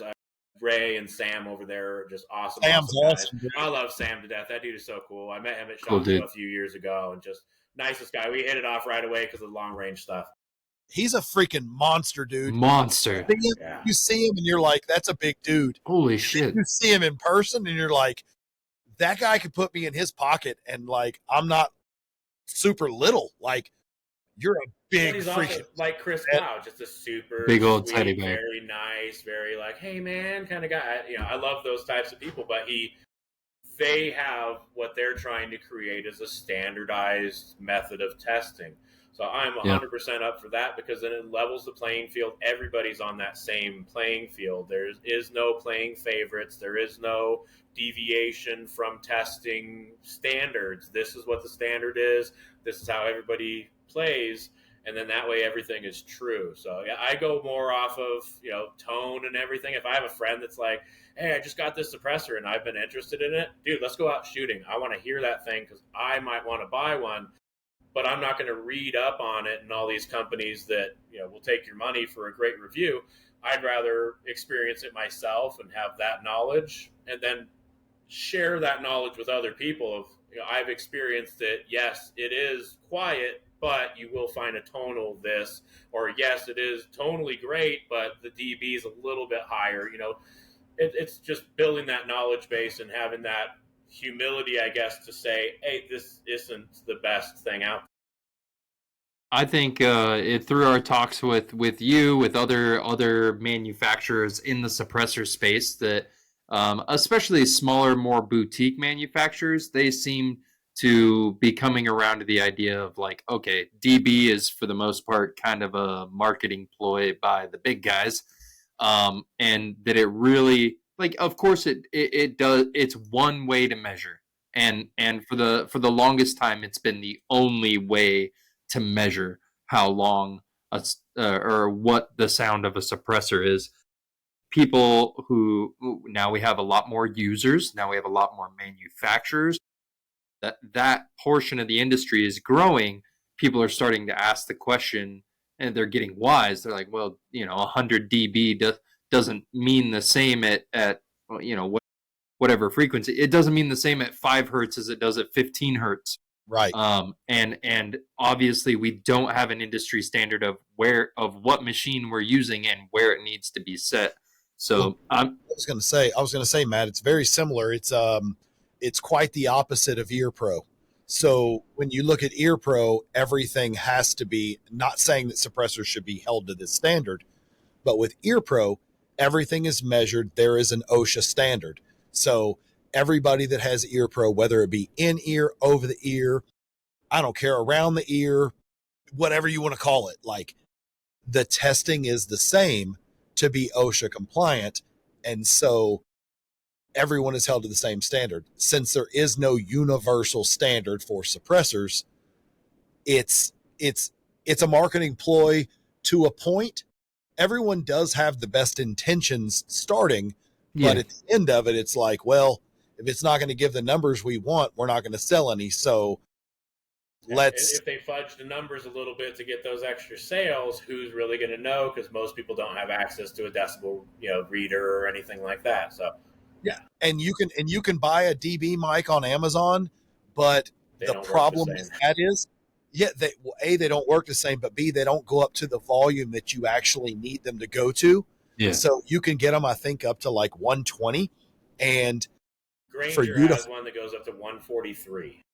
I was going to say, to find something that the max is 143 and most of these cans are landing in the 130s, unless you're talking like 22, most everything is in the 130s or above. Like, you're already at the max threshold of that machine. Oh yeah, well, I can tell you, I have that new Kestrel shot timer. Yeah, that will even catch dry fires. Yeah. Our SDs, it can only read them either under dry fire or suppressed 22. Any other setting, it won't catch the rounds. I guess we're pretty quiet. Somewhat quiet. If that's if the suppressed 22 is the only one and dry fire is the only one that's going to catch our shots. But it's neat to hear the difference between everybody's take on decibel and on tone and what's important to each person, because everybody has a different take on it, which is why this is really cool to hear the reasons why you guys are on that fence and the reason why I'm on the fence, and how everything's kind of, we all have different reasons for it, but we all end up in kind of the same place. Yeah.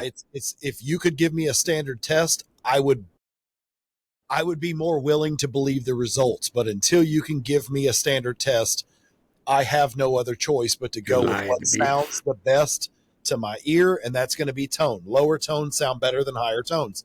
Then you get into the guys with the back pressure, blowback, gases, excessive gas, and stuff like that, where that's a whole nother realm of conversation outside of suppression, but into gas mitigation and that kind of stuff, making sure that you can still breathe while you're operating that suppressed gun. So it's secondary. You don't need to breathe. You can hold your breath for 30 rounds. I'm a lefty. I just suck that ejection port like a. So I do want to get into your the brand, and I want to talk more about Ronin Arms. And all small businesses, they have challenges. So I guess this is going to be a chance for you to give some flowers to the missus, because how do you balance, because there is a balancing act, whether it's firearms or, you're building cars or you're building houses or you're, making candy bars, whatever it is. How do you balance the art of building and creating while also still making sure that you're handling the business side of things and able to keep the lights on? I think the biggest thing in that is finding the right partner to do that stuff with. I've been extremely fortunate that I've known Misty for 27 years. So she was one of the first people I met through a friend of mine when I moved out to Arizona in '98. Uh, and we were just always friends. I tattooed her. I've known her kids since they were babies. I've watched them grow up. We have been friends for 20 plus years.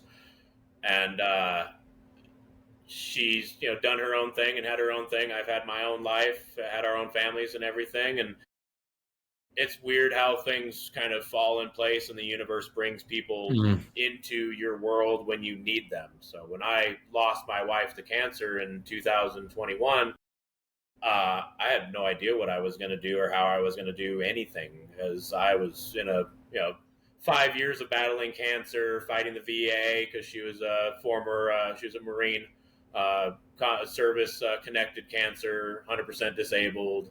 It took us 3.5 years almost to get the VA to recognize her cancer. And basically we cornered them to where they had to accept it because they couldn't prove that it wasn't caused by her service. She refueled helicopters in the Marine Corps. So there's tons of guys that got cancer from jet fuel, very few cases of women. So she's kind of the staple case for that. She's the strongest person that I've ever known in my life. And the reason why Ronin started in the first place was her saying, hey, if you want to do it, do it.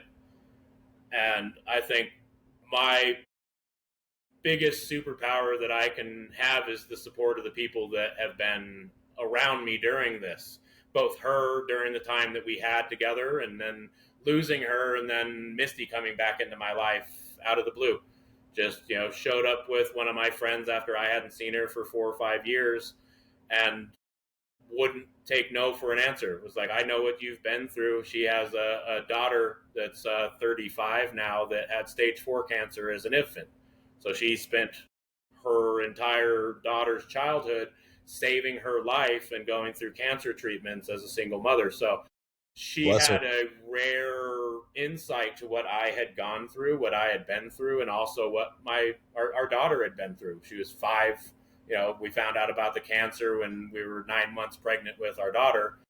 And for the next 5 years of her life, it was cancer treatments into, everything else and all of that. So finding that partner, having that person in the universe bring them to you is, a blessing in disguise, and something that I could never, ask for any kind of, it's hard to put words to, because I feel so grateful to have somebody like that. But then to have her come in and just 100% be like, this is what we're going to do, and this is how we're going to do it, and I'm going to help you with this, and we're going to build this thing.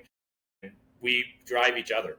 We are our own biggest fans and our own biggest critics. We are extremely honest with each other, to the point where sometimes we say things that, couples say, and it isn't always the nicest stuff. But in the end of the day, our drive and our mission is to make this successful, to build this for our family. My 9-year-old daughter now, when you ask anybody asks, what do you want to do when you grow up? Oh, I'm taking over Ronin from my dad.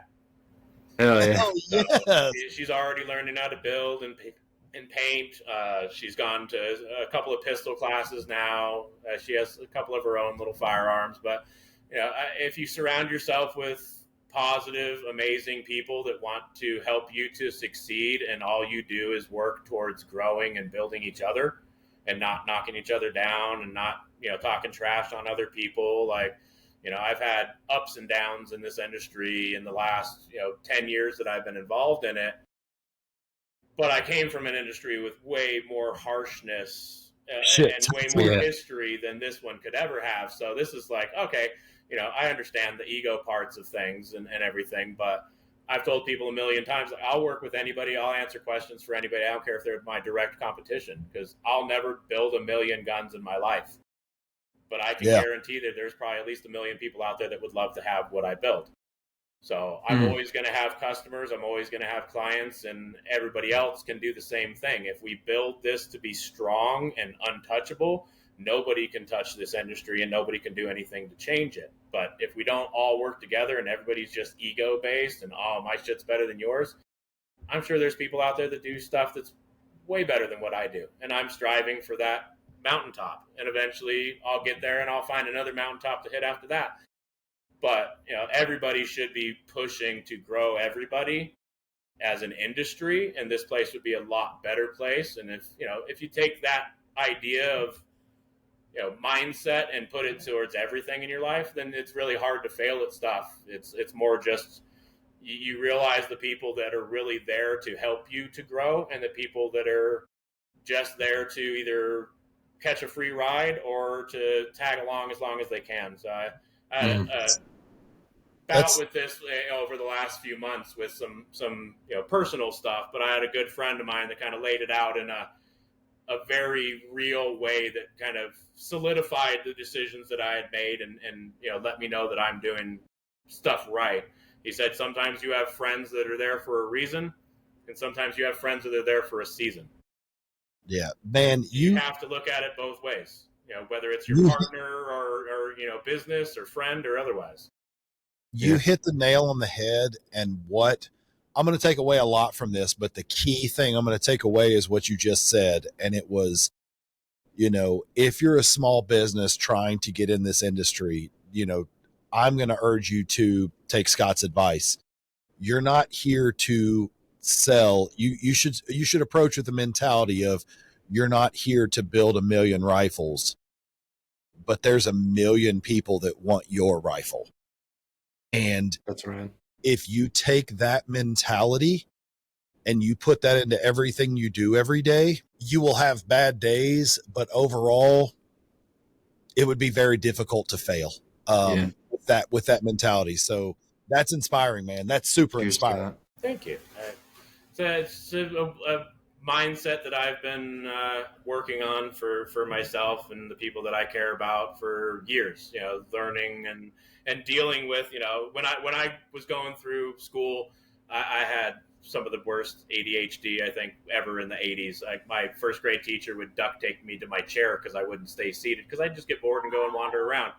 So I had to deal with this as a learning disability, is what I was told when I was younger, and try to figure out how to take all the craziness in my head that keeps me up at night sometimes and all that, and put it into a positive direction. So if anything, it's helped me to be able to find and research and figure out how my brain works so that I can help other friends and people that I know are having the same difficulties be able to find their right path to get to the same spot that I have, where, there's some days where it's amazing and it's a superpower and you can go out there and just conquer the world. And there's some days where, I have such bad anxiety or self-doubt or imposter syndrome that I don't even want to walk into the shop because I'm like, oh, this is just going to be another one of those, days of, oh, okay, well, maybe I'll get stuff done. Maybe I won't. But, everybody deals with that stuff. It's just how you end up at the end of it and the people that you surround yourself with that bring you out of it when you're in it. Those friends that are 3 o'clock in the morning, friends that haven't heard from you in a couple of days and are going to check,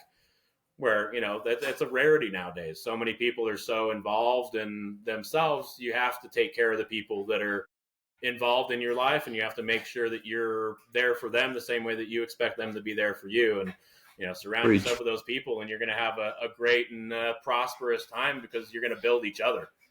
And so many people don't know that or don't realize it or don't think that they're worthy of it. And, everybody has something to offer and something to bring to the table, no matter what they do.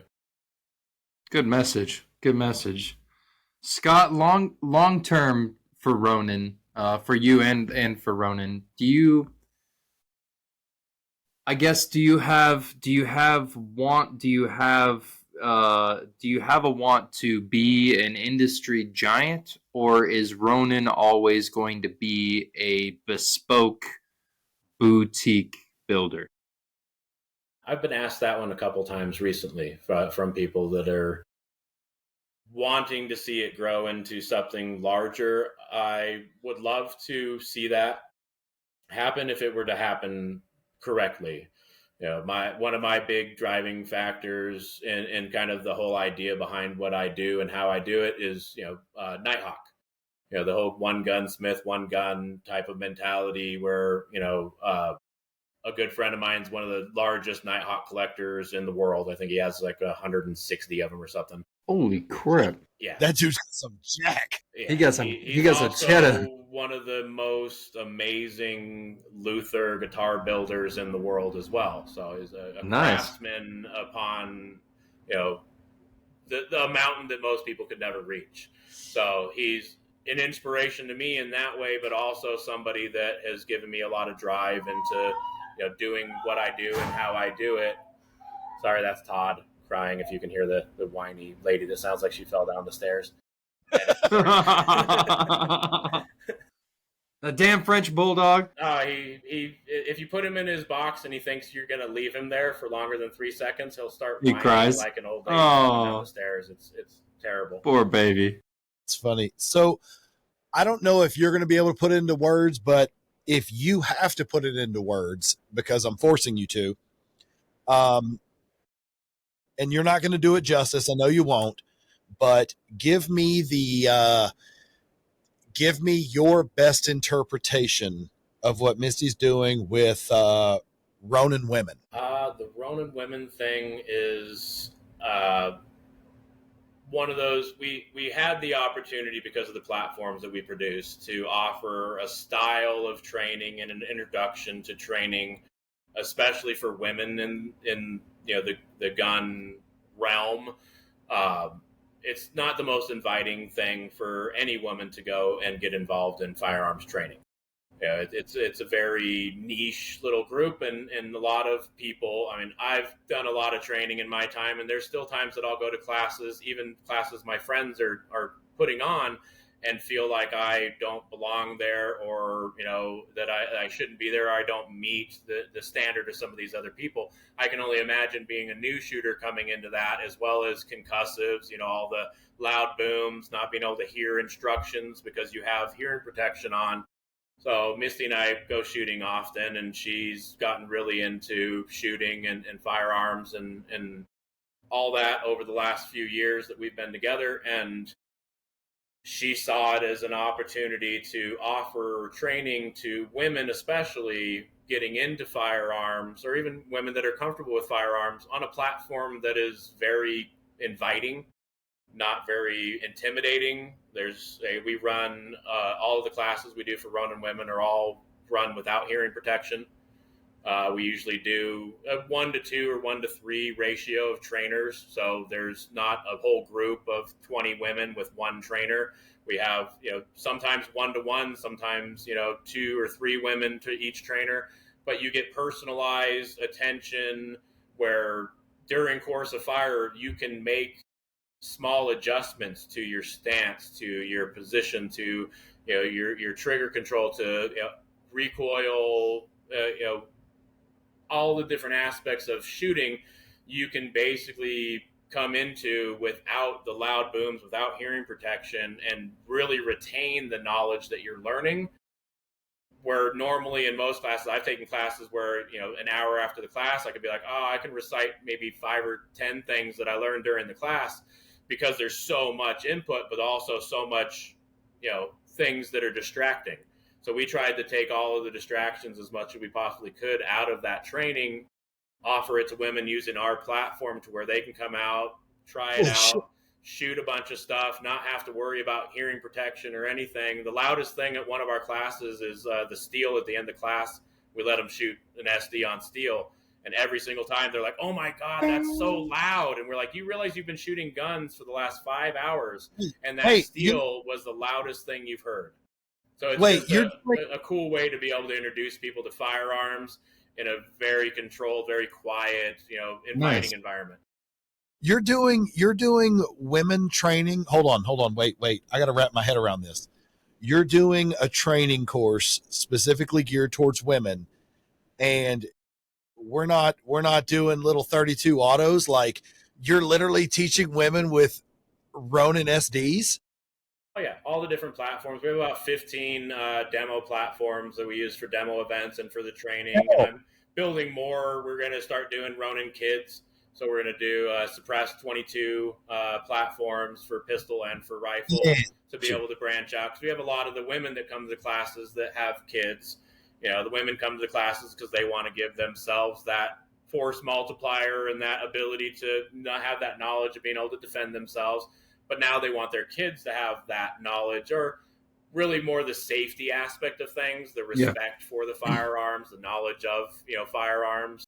And I have guns obviously all over the place. And my 9-year-old is down here all the time, and she knows not to touch any of it. And if she does, she knows exactly how to handle a firearm in a safe and responsible way. And if we can offer that and use our platform and our ability with what we have to give that back to the industry and bring more people into this, it's a benefit to more than just us and our brand. It's a benefit to anybody that wants to get in and do this. We're actually going to start doing some some men's classes in the same kind of idea. Okay. I was gonna say I'm about to buy me a dress, dude. Like, yeah, I'm about to jump in. All the husbands are like, I want to come out, and Misty's very strict. There's no men except for the trainers allowed at the events. I'm the only other guy there besides trainers because I bring all the guns and have to maintain and make sure stuff's running good. But other than that, no boyfriends, no husbands. It's an environment that's conducive to learning without the influence of someone else. Man, we got to get, just go ahead and let her know. I'll be messaging you again at some point.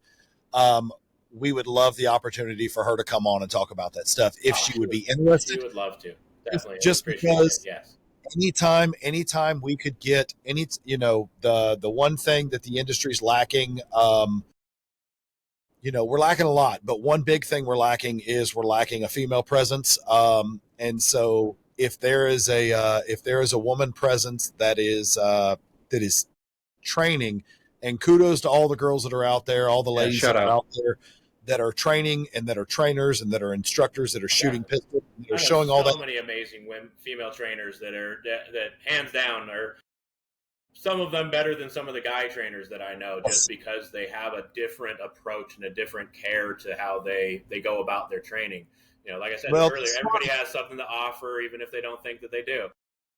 They're smarter than us. They're more critical and they listen. But it's one thing to train on. Oh, hey, here's this Glock 17. Like, it's easy flat shooting. Like, hold it up. Aim down the sights, pull the trigger. It's gonna scare you. It's gonna go off. Great. But like, you guys are training with like SDs and shit. Like, I don't know if there's anything. I've never heard of anything like that going on. So that's amazing. We're the only ones that are doing it, and honestly, I think we're probably the only ones that can have the ability to do it. Because just to have that firearm, to have one of them available to do a class is probably a rare thing for a training company to have.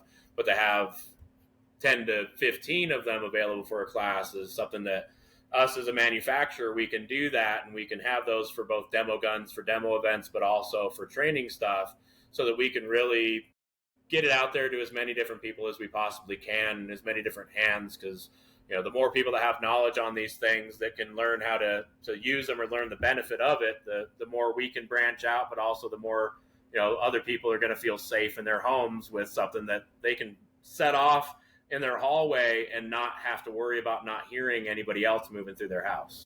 See, man, I'm with Matt. I'm buying a dress, man. See, no need. We have them for guys with pants too. Misty she's a smart lady. She's like, no husbands, no boyfriends, and then she brings these ladies out here and spoils them rotten. And they're not gonna like any other gun. If you start your shooting career on an MP5 SD, like where do you go from there? It's only backwards. It's only backwards from there. So there comes a point in every business when it stops becoming a hobby and becomes real work. So that's when like your work ethic and your responsibilities take over. Other than strictly for the income, to keep the lights on, to keep everything going, how do you keep the excitement included in what you're doing, because it happens all across this industry and across every industry. How do you keep excitement in it, or you keep the motivation going to prevent your burnout? People like you guys, people like your viewers, people like the followers on Instagram, people like anybody that's seen the videos and YouTube and stuff that I've been on, that reach out and ask questions, or send me a message about, oh, I just found your stuff, it's so cool. That is my driving factor. The responses from people when I get a phone call from a customer that just got their build, and they're like, oh my God, I went out and shot it and I love it and it's amazing. Or I get, messages from people that, are like, this is way more than what I was expecting. It's way better. If I'm exceeding what people's expectations are, that's my main drive. I want to, the happiness, that sound in people's voices when they go, oh my God, this thing is awesome. Or I get that first video of them out there running some rounds through it. I just had another customer of mine, his wife stole his full size MPX SD and is now competition shooting with it, and he just posted a video the other day or yesterday of it, and I'm like, that is so cool that she's out there, because she was not a gun person.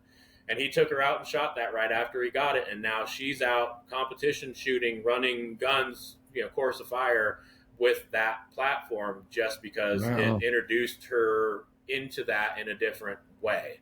So that kind of stuff drives me way more than money or attention or anything else. I love the response from the people that I have the opportunity to build stuff for. Dude, that's badass. That is badass. I think we're almost to the end, boys. I think it's about that time. It's time for this is going to be interesting. We're going to have to do a caveat, and we're going to have to say, all right, here's my caveat. When Matt asks this question, you can't pick anything that you build. Oh, okay. All right. Because that's gonna be hard. We're going to build a lot of stuff. Well, we're going to get it really spicy, like your derivative of this. It can be one of these things, but it can't be one of your offerings. So NFA doesn't matter. Cost ammunition doesn't matter. It doesn't have to be something you own. It could be a freaking aircraft carrier if you want, Scott. But we want to know, what 5 guns, and only 5, is Scott taking with him? What's your top 5 guns, Scott? It's not the zombie apocalypse or World War III, but you got to cover all the types of shooting you like to do with only 5 guns. Oh, only 5 guns. First off, you got to have a belt fed, so it'd be a 249 saw. Yes. Got to have a saw. All right. Para would be preferred, just because I like the short. Yeah. So para saw. Foldy boys. AI AX50. For the long range, just because I've shot them. They're a beautiful, beautiful firearm, and it'll hit pretty much anything and destroy it out. We told our boy that cost doesn't matter, and he went off the deep end. We got a saw and AI already. Yeah. Oh well, the next one's even better, because I want an M134 minigun too. Because I've done a lot of stuff with Dylan Precision and the Dylan guys, and gotten to go and shoot some of their miniguns and ride in their helicopters, and that's one of the coolest guns that I've ever shot, just for the sheer recoil factor. When it's bolted to the ground and you can still feel the recoil through the ground, you're shooting something pretty amazing. So it was definitely on the list there. All right. You have to have a 22, Ruger 10-22 for just the plinking and stuff. Let's go. I went a little crazier, and I did a Bergara bolt action and an AI chassis as my little trainer 22 that I take out to plink with, because I'm just weird like that. I'm saving on ammunition. Yeah, because you're bougie. Yeah. I'm shooting 22, but I'm shooting it out of an AI chassis Bergara 22. So I will never spend the amount of money on economic on this chassis, but it's cool. It's really comfortable to shoot. That's what matters the most. All right, you got one more. The last one, I know Mike's going to have a hard time. Matt, you're going to love this one. AK. It's really hard to beat an AK, and I don't build them. I would love to learn how to, and Jim has offered and graciously, offered many times to take, help me take one of his build classes and do it. But I think that platform in and of itself, for what it is and what it's able to do, basically you can take any part of AK from anywhere in the world and throw it together and that thing will work. I've seen videos of these things blown up on the internet and the guy's bashing it with a hammer and he still gets it to shoot. It's It's just cool. one of those platforms that is so under engineered and over engineered at the same time that it's perfect. You cannot fault that platform at all for what it is able to do. Accuracy wise, I mean, you can't hit the side of a barn with it, but if you're wise, you'll get there eventually. Yeah, you just dump the powder in the front, you shove the barrel, you shove the bullet in, pack it in, and just go. Fire. It'll work, muzzle loader or not, it doesn't matter. No, that's a great 5 guns. Those are good choices. Well, Scott, man, we have came to the end, and before we end and we close out, first and foremost, we want to thank you for coming on the show. That means the world to us. I know you don't normally do those, and we are honored enough that you felt comfortable to come on with us and talk about all these things. And we are excited and happy to, let this friendship blossom. We love what you're doing. We can't wait to see what else is there. Just as always, keep tagging us in reels, keep adding us. Anything we can do to bring awareness to what you guys are doing over there, we will do our best to put it out. But let's take the time and, man, let's plug yourself, man. Let's talk where anybody who's like, all right, I'm tired of hearing this guy talk about it. I want to be about it. I want to buy one of these things. Where can people find you? First, I want to say thank you to both you guys, Matt and Mike, for the opportunity and the offer to come on here. Like you said, I don't do this often. I would love to do it more. This has been a blast. I love sharing knowledge, and to be able to do it on a platform like this with an audience like you guys have. I very much appreciate you guys having me on and letting me talk about what I do and how I do it. E.com is our website. We're working on some updates to it currently just to offer build options to where we don't have to secondary reach out afterwards. You'll have drop downs for all the different options we have for builds. We're constantly working on new product development, new ideas and directions for certain things, as well as some other platforms to be able to SD. So we have some ideas that we're working on that'll probably come to fruition into next year, 2026, most likely. But what we're doing now is just boutique build list, MP5 builds. The MPXs are just about to release again, so we're going to be having those back out on the market. We have both the Ronin edition and the conversions. The AP5 conversions have been doing really good. Everybody seems to really dig and love those things. Century did a great job knocking that out of the park with those, and I'm very impressed with how well they were able to create that platform and make it something that is very viable in the SD realm with a relatively easy barrel swap and some other small parts. But we just, we're working on the Ronin women thing to get more women involved in shooting. Let's go. Ronin kids, we're working on that too. That's all. We'd love to, share that info with anybody. And if anybody has any questions, reach out, emails, phone calls, text, all that kind of stuff. I love talking, as you can see. And I love sharing knowledge with people. So I'll get people all the time that'll call and be like, oh, I don't want to bug you. If I answered the phone, you're not bugging me. I want to answer your questions. I want to, talk to you and share what it is that I do, because otherwise I just stand in my shop with my headphones on and build stuff and don't ever get to really share how that process all goes. So this has been super awesome to be able to sit down and kind of talk about and have questions asked about what I do and how I do it. And without me having to do videos going, this is what I do. It's a really, really neat opportunity to have, guys that are obviously, gun nuts and into the stuff that I do. And I love watching everything you guys do. And I'm still nerding out every time I watch one of your guys' episodes. It seems to just get better and Thank better. You. And, really, we sucked first. Oh, some of those early We're ones getting better. Were a little woo, but all this stuff is it's awesome to see. It's awesome to see where you guys have started and where you've come to, and to be a part of it. And I just appreciate the opportunity, and I look forward to hopefully doing it again as we grow this thing. And have you guys out, come stay at the Ronin house and, come visit for a little bit. We'll go run to the range. We'll shoot stuff. We can go, it's 24/7 range, about 10 minutes away from the house. So we can go out there, shoot night vision, thermal, all kinds of crazy stuff. We'll bring out all the SDs. If you Don't threaten me with a good time. Or, bring a parts kit with you. We'll build something. We'll have a good time. But yeah, anything you guys need, reach out anytime. And like I said, I appreciate it and look forward to the next one. Baby, pack our bags. We're heading out. Back to Arizona. Hell yeah. Matt, go ahead, brother. Close us out on this one. All right, everybody. We want to thank everyone for tapping in. We're going to go ahead and put the links down in the description so that you can get in contact with Scott over at Ronin. You can check out their website and get a hold of him.